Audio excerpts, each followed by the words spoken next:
La période des fêtes est propice à offrir des choses qu'on aime beaucoup, qui nous passionnent, qui nous ont marqués. Et c'est le cas, effectivement, avec un CD qui vient d'apparaître chez Atma Classique. C'est Antoine Mallette-Chénier et ça s'intitule Consolation. Bonjour et bienvenue. Bonjour, merci. Bonjour Antoine. C'est vrai qu'en boucle, à l'écouter en boucle, oui, c'est une consolation du reste de la COVID et de tout ce qui nous tombe dessus par les temps qui courent. Et c'est vraiment très, très réussi, quant à moi, Antoine. Mais je vais laisser Sylvie, notre experte en musique, te, te, te poser quelques questions. Ben, justement, le choix du titre Consolation, ça vient de toi? C'est ton idée?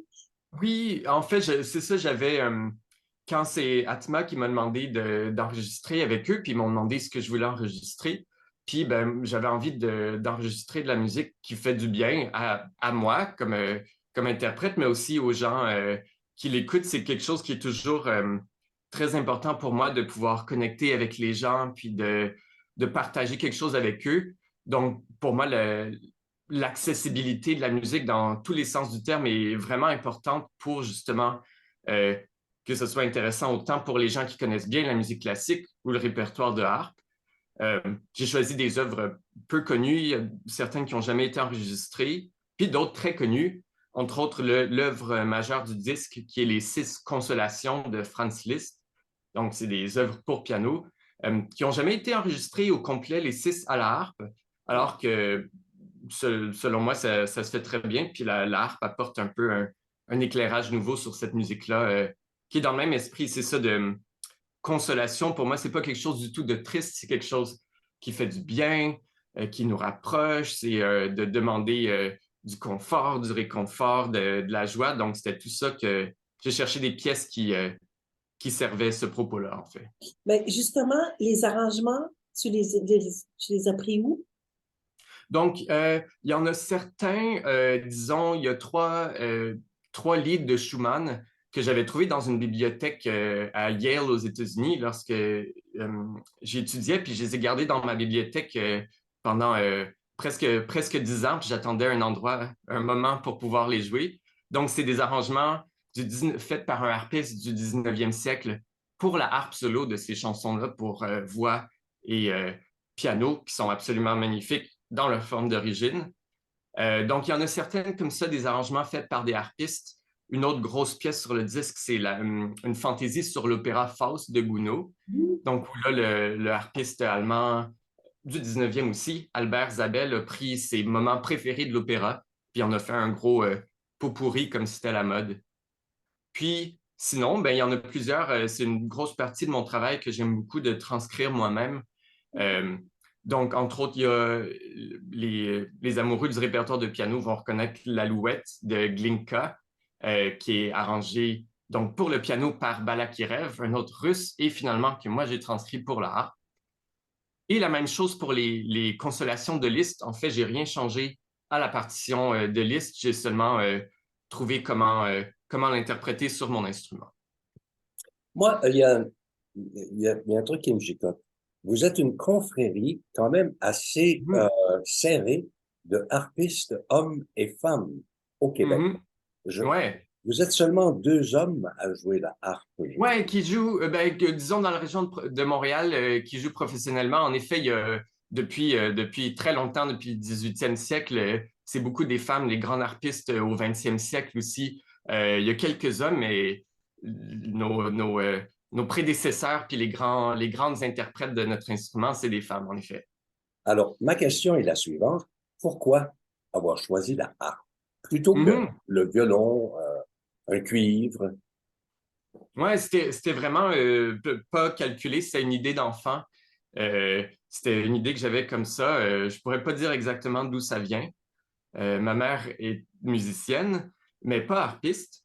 Puis donc, j'entendais de la musique, tout ça, mais j'ai décidé que je voulais jouer de la harpe. Puis, ben, on a fini par trouver un très bon professeur dans la région de l'Outaouais, Caroline Leonardelli, qui a été mon professeur et mentor pendant les 10 premières années. Mais justement, pourrais-tu nous donner des noms de tes modèles, les gens qui t'ont inspiré comme artiste? Oui, Ouais, ben justement, mon premier professeur, Caroline Leonardelli, a enregistré beaucoup sur disque. Donc, c'était quelqu'un qui aimait beaucoup la tradition de la harpe, tout ça, puis qui m'a vraiment inculqué l'amour de l'instrument, puis du répertoire.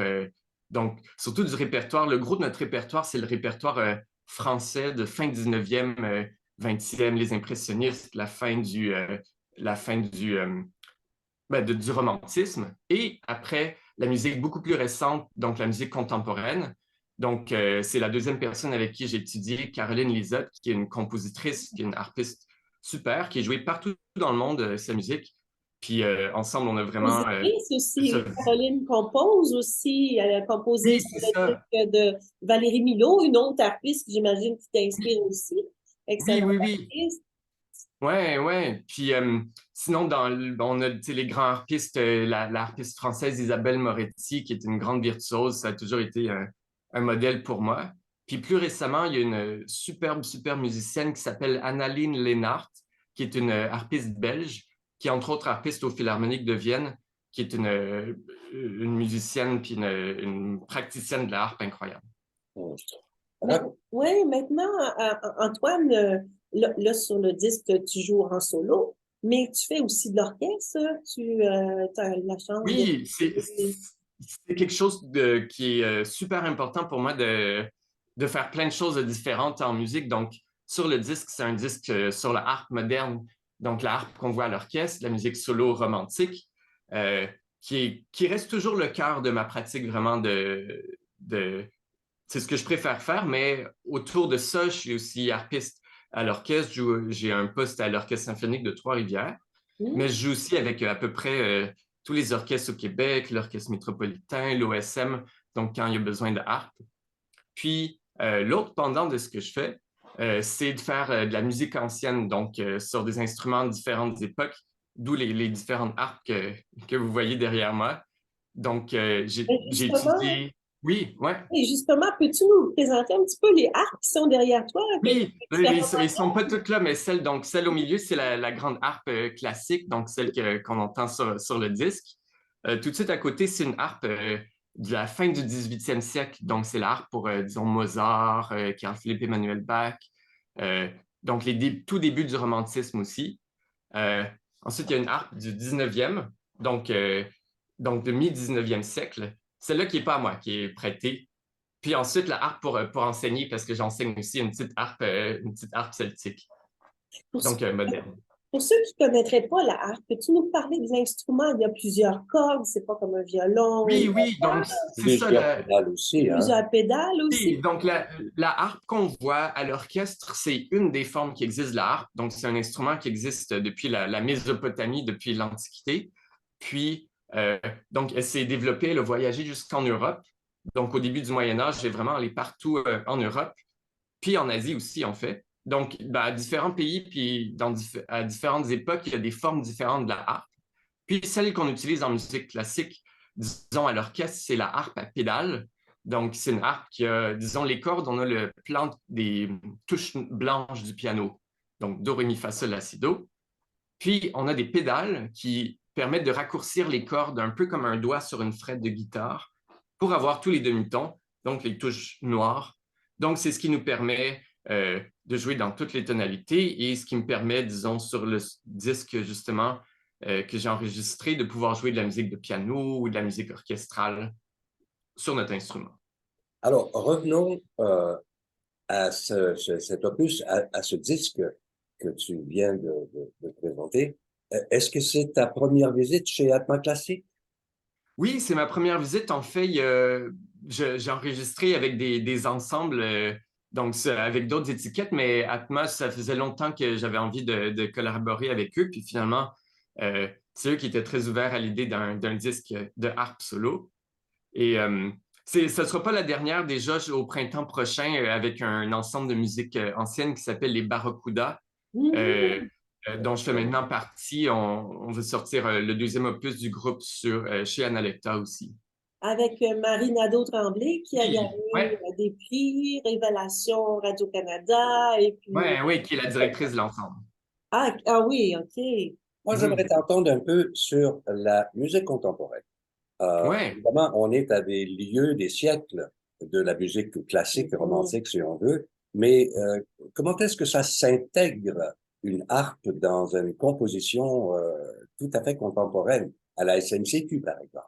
Ouais, ce qui est intéressant avec la harpe, où il y a vraiment eu ou comment on l'utilise maintenant en musique de création, c'est plus comme un objet sonore où comme on a accès directement aux cordes, à la mécanique, au bois, au corps de l'instrument, on le prend vraiment comme une boîte, soit en jouant des notes dessus, mais on peut aussi faire tu sais, s'amuser, plein de textures, de bruits, de...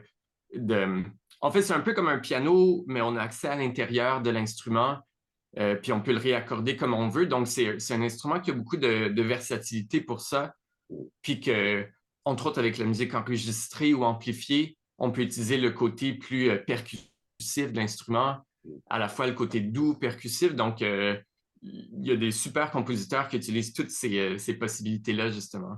J'aime bien la façon dont on parle, puis il faudrait aussi en parler à Mme Sokolovitch, hein, qui pourrait trouver un créneau pour ton jeu sur la harpe. Puis j'ai aussi un attachement, excuse-moi, Céline, j'ai aussi un attachement personnel parce que mes ancêtres gallois, c'est-à-dire mes ancêtres irlandais, c'était l'instrument de prédilection là-bas, Oui, soit le tapis absolument. de pied.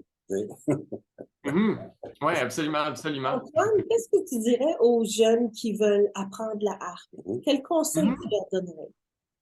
Oui, que c'est moins, souvent les gens s'imaginent que c'est inatteignable, mais pas du tout. Il y a plusieurs bons et bonnes harpistes, disons, au Québec. Mais maintenant, c'est tellement facile en plus de prendre des cours de musique en ligne pour les gens qui sont plus loin des centres où il y aurait une harpiste. Entre autres, j'ai une élève où on a fait presque un an de cours juste en ligne du tout début jusqu'à ce qu'on ait des cours en personne, puis ça fonctionne très bien. Donc, de- au Québec, entre autres, il y a un magasin qui s'appelle la Maison Glissando à Longueuil qui a des harpes de location. Donc, ça peut être en fait, souvent on commence sur des petites harpes comme les harpes celtiques. Donc, il ne faut pas penser que c'est un investissement immense. Comme Justement. si on commence le piano, on n'a pas besoin d'acheter un piano à queue pour son premier cours. C'est vraiment, il y a toujours moyen. Ben, écoute, ça a été extrêmement sympathique de te parler ce matin Et instructif. aussi. Ouais. Et je rappelle que Consolation est disponible depuis le 2 décembre déjà. Alors, c'est un chouette cadeau pour offrir dans le temps des fêtes à quelqu'un qui a le moindrement l'esprit romantique, même dans le temps des fêtes.